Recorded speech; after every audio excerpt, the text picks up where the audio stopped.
detective sergeant. You're assigned the bunco detail. An experienced confidence man has set up operation. From his first two victims, he gets more than $8,000. You've got one good lead on the suspect, his method of operation. Your job, get him.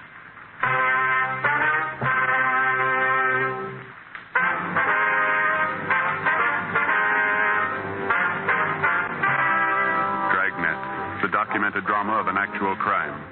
For the next 30 minutes, in cooperation with the Los Angeles Police Department, you will travel step by step on the side of the law through an actual case transcribed from official police files. From beginning to end, from crime to punishment, Dragnet is the story of your police force in action. It was Tuesday, December 9th. It was windy in Los Angeles. We were working the day watch out of bunco detail. My partner's Ed Jacobs. The boss is Captain Steve. My name's Friday. I was on the way into the office, and it was 7:50 a.m. when I got to room 38, bunco detail. Morning, Joe. Hi, Charlie. How'd you make out yesterday? Nothing. No luck at all, huh? Nothing's going to help us much. Got the same description on the guy. Used the same name, same M.O. Didn't get anything we don't already know about him. How about you? Your luck any better? About the same. Checked out the building where the suspect rented office space. He moved out 3 days ago. No forwarding address. Checked the hotel he was supposed to be stopping at. Didn't pan out. Give him time. He'll stick his neck out again. Well, it doesn't guarantee we'll reach him. Too late to start when the complaints come in. We're going to have to dig up a faster way of getting to him. Hey, you got a match? Yeah, sure, Charlie. Here. Thanks. You bet. Oh, by the way, what's this I hear about your partner? What? Ed Jacobs. Understand you're losing him. Oh, yeah, temporarily anyway. What's the deal? Well, he's going on a loan out up at the academy. Going to be an instructor up there 2 months anyway, maybe more. When does this happen? Tomorrow, the 10th. What are you going to do for a partner? You and Ken going to work together? No, the captain's bringing in a new man, young fella. He's been working in the business office. You mean the big Irish kid works the early morning? No, this boy's been working days. His name's Bill Lockwood. I asked for him as soon as I found out I was going to lose Ed. You know him? Well, a little bit, yeah. You remember Ben Romero? Yeah, sure. Well, Lockwood's a nephew of Ben's, sister's boy. Tall, red hair. Oh, yeah, I've seen him around. Seems to be a nice enough kid. Have a good record, has he? Well, the captain thinks so. Figures he ought to work in pretty well. Oh, by the way, have you seen Ben's wife lately? Yeah, I did. A couple weeks ago. Seems to be doing all right. Still misses Ben, of course. Yeah, I imagine. The little boy's sure getting big. Looks a lot like his dad, too. Miss him quite a bit yourself, huh? Yeah, Charlie, I guess I do. Well, I better get on my horse. You got some shaking to do. I hope the Lockwood boy works out for you. Well, I think he'll do all right. Can't say I'd be crazy about the idea myself. How do you mean? Breaking in a new man. No detective experience. When I go out to pick up a thief, I like to figure I've got some good backing. I mean, a partner I'm used to. Tough enough watching out for yourself, let alone a green youngster. Well, somebody had to do it for us. That's the way it goes. Yeah, I suppose. I remember when I first started. It didn't come much greener than me. Partner did all the work, took all the chances, helped me every foot of the way. Never mentioned it once. I never forgot that. He's a good cop. What was his name? Ben Romero.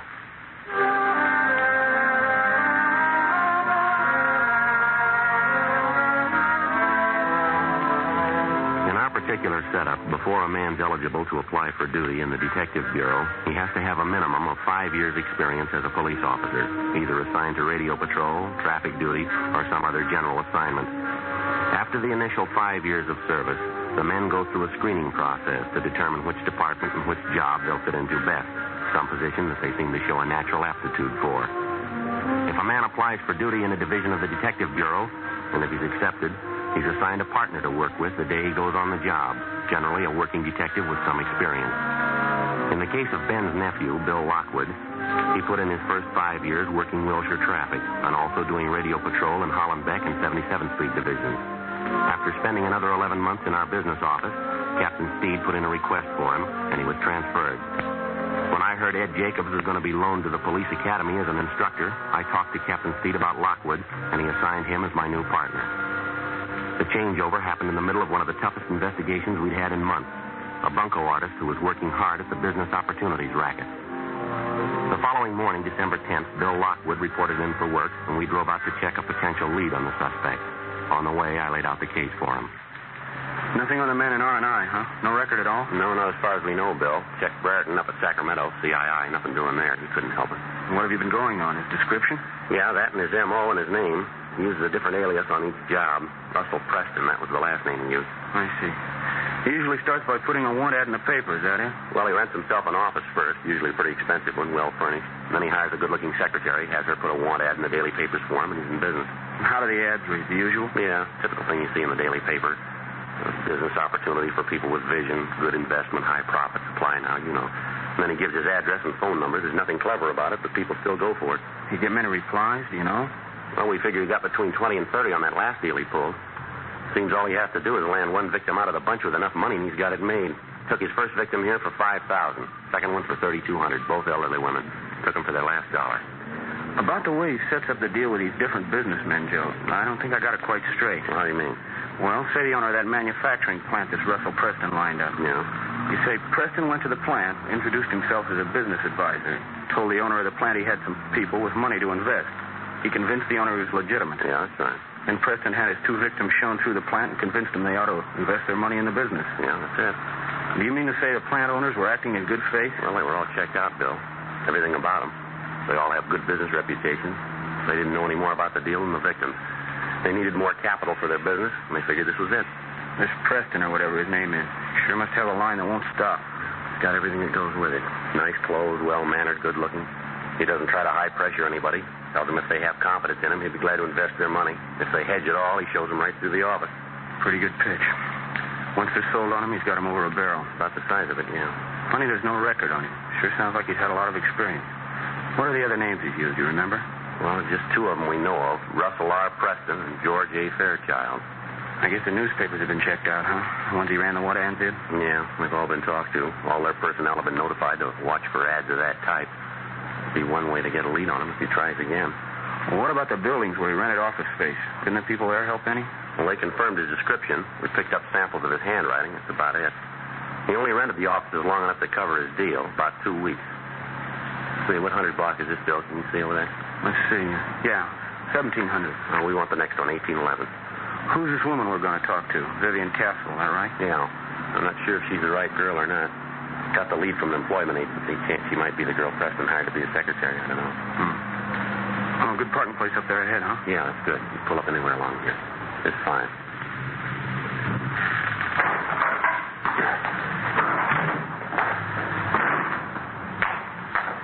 Two doors down, Joe. Real estate office. 1811. Yeah, I see it.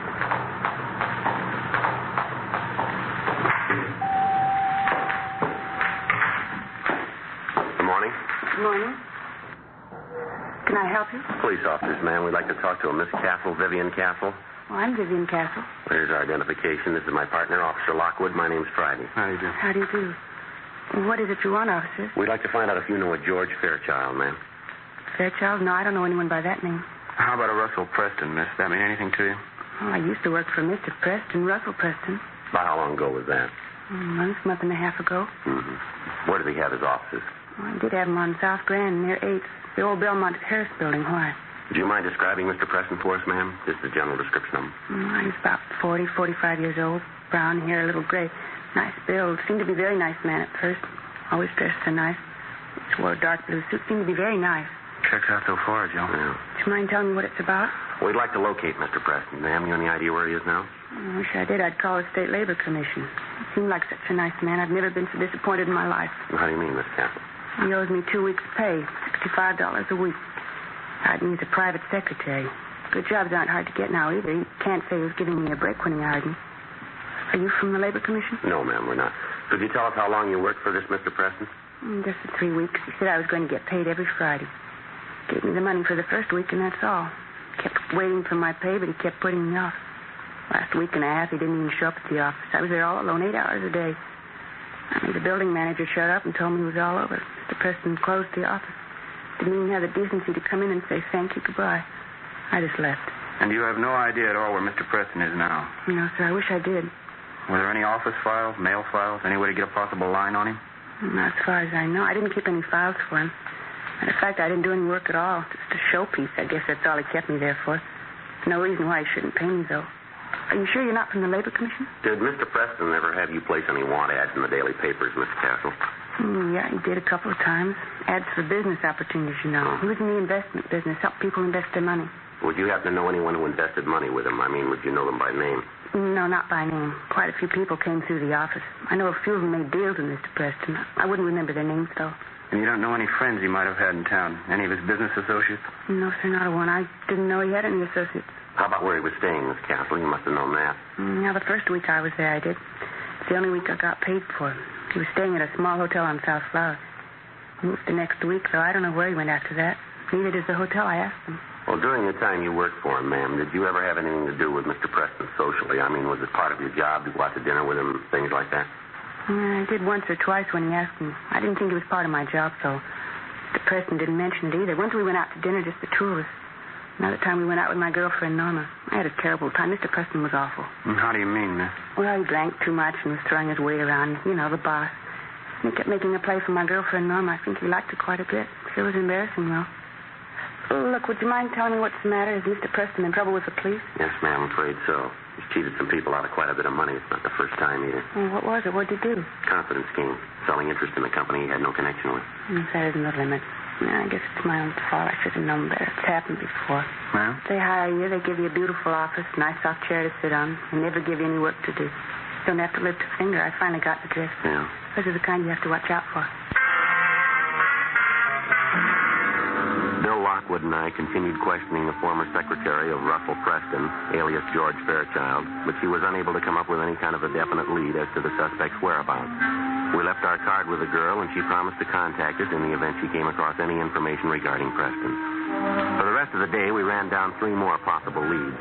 They came from an informant, a head waiter in a second-rate nightclub, a small-time grifter with an axe to grind, and they all figured they had the right answers where to find Preston.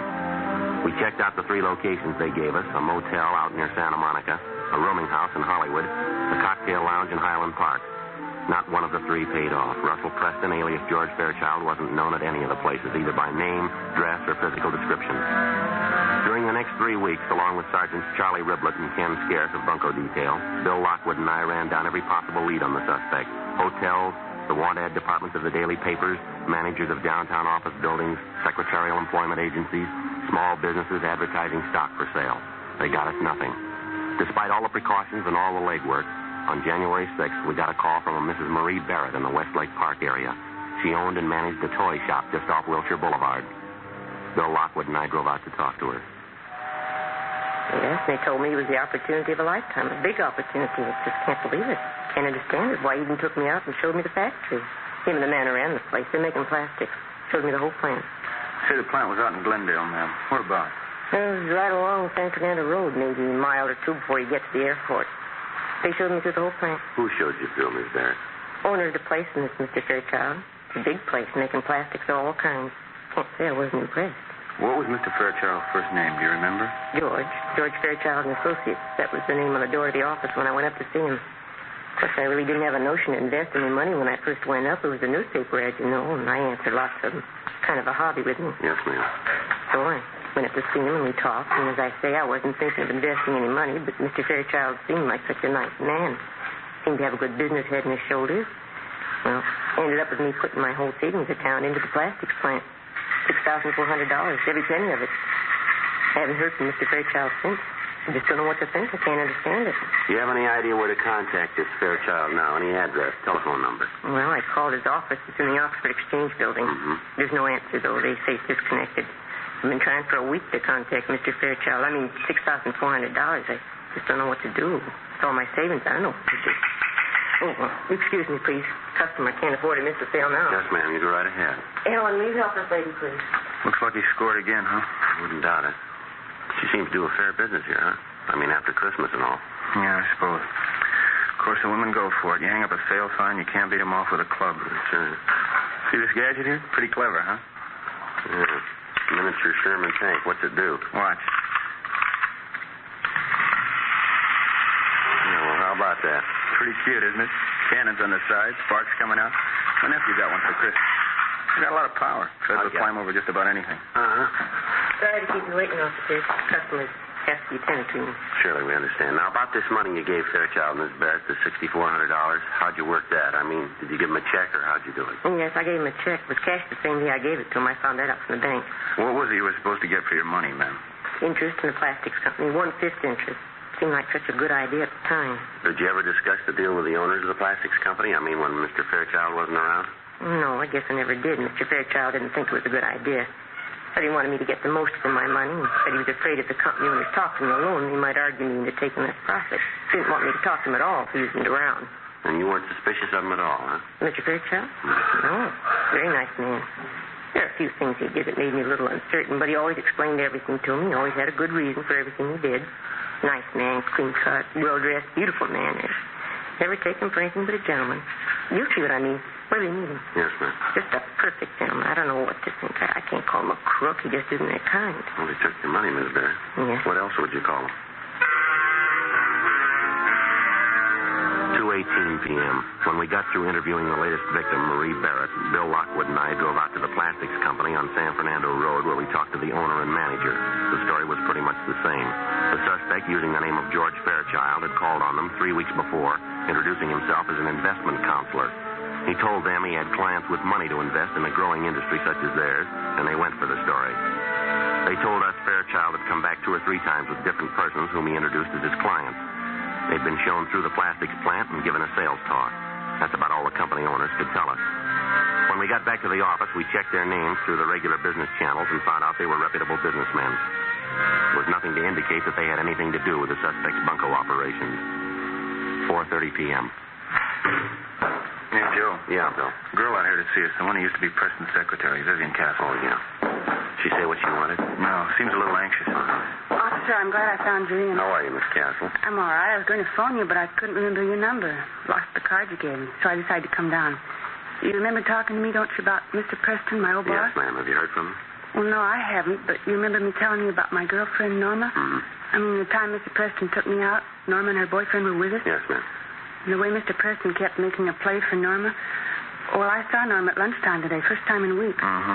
She told me she got a call from Mr. Preston. I told her I'd tell you all about it. She's got a date with him. When? For dinner Friday night.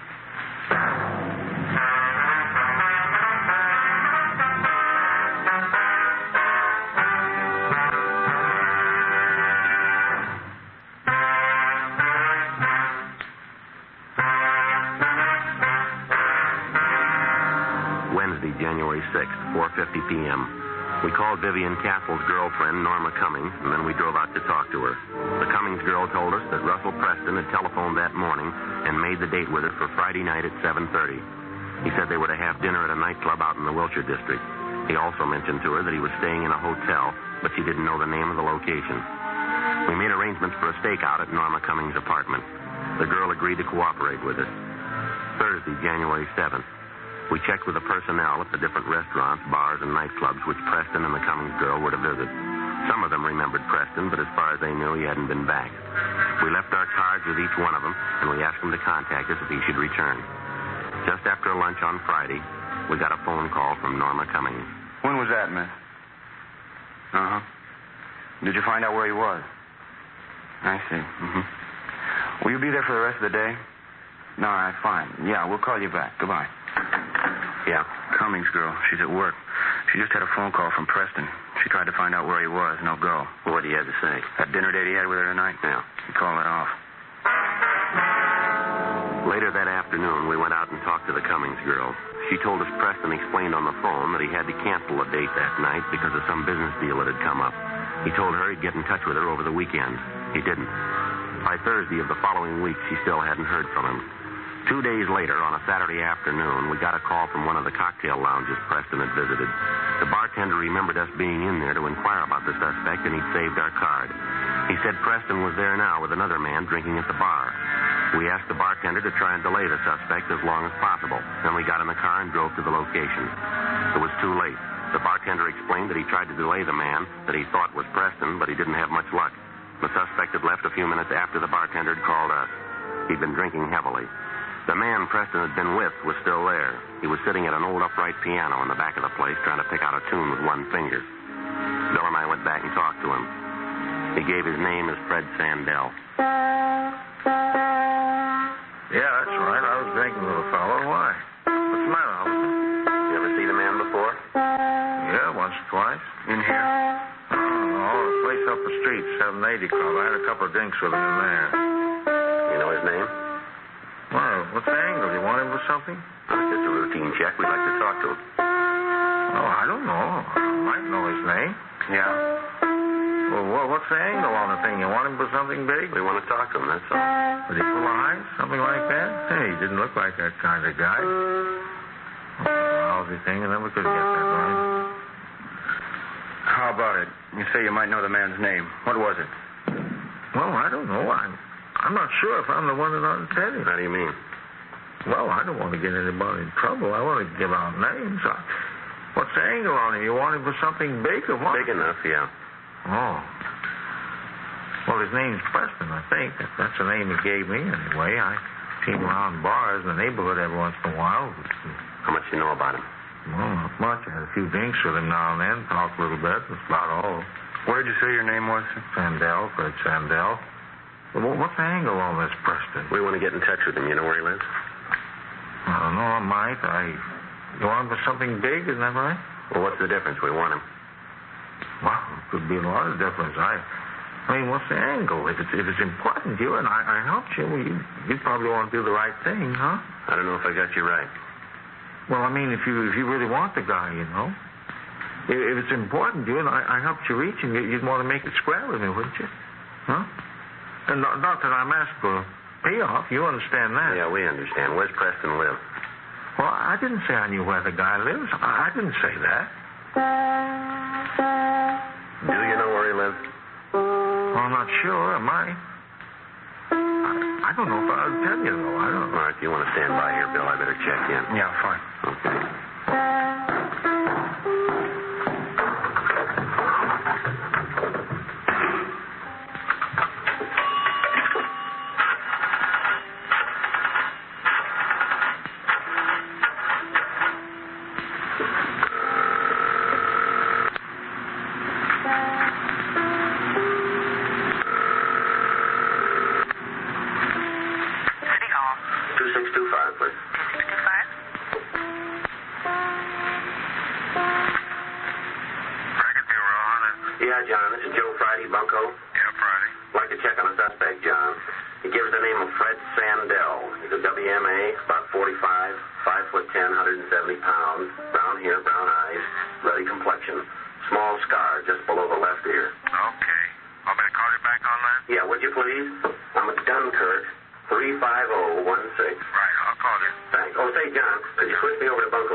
This guy, Preston, I'd be glad I'd help you find him. I don't want to be a hardhead. Excuse me a minute.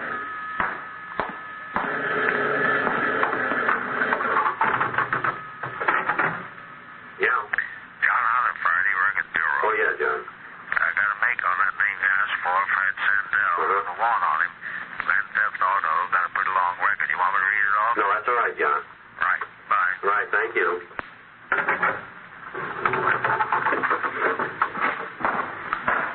What do you say, Sergeant? Suppose we sit down and have a drink and talk things over. And I'll show you where I think this Preston hangs out. I mean, if we make the right deal, huh? Well, it's already been made. You want to grab your top coat there? We'd like to talk to you downtown. Me? What for? What are you talking about? Grand theft auto. They want you, mister. Oh, wait a minute. You made a mistake. You didn't come in here looking for me. You're not even assigned to my case. Well, this ain't fair. Get your coat. Let's go. Yeah, but this ain't fair. You come in here looking for Preston. You didn't want me. We do now. Well, what kind of a deal do you call that? You're looking for Preston. You picked me up. Well, what's the angle? There's no angle. Some days you got to settle for less, that's all. Come on, let's go.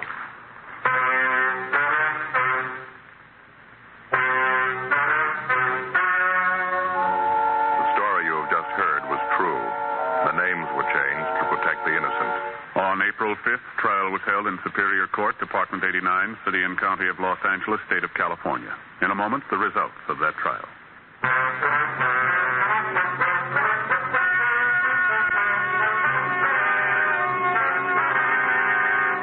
Russell R. Preston, alias George Fairchild, alias Robert Fairchild, was tried and convicted on 3 counts of grand theft. Fred Sandell was tried and convicted of grand theft, 1 count. Both men received sentences as prescribed by law. They are now serving their terms in the state penitentiary, San Quentin, California. Grand theft is punishable by imprisonment for not less than 1 nor more than 10 years.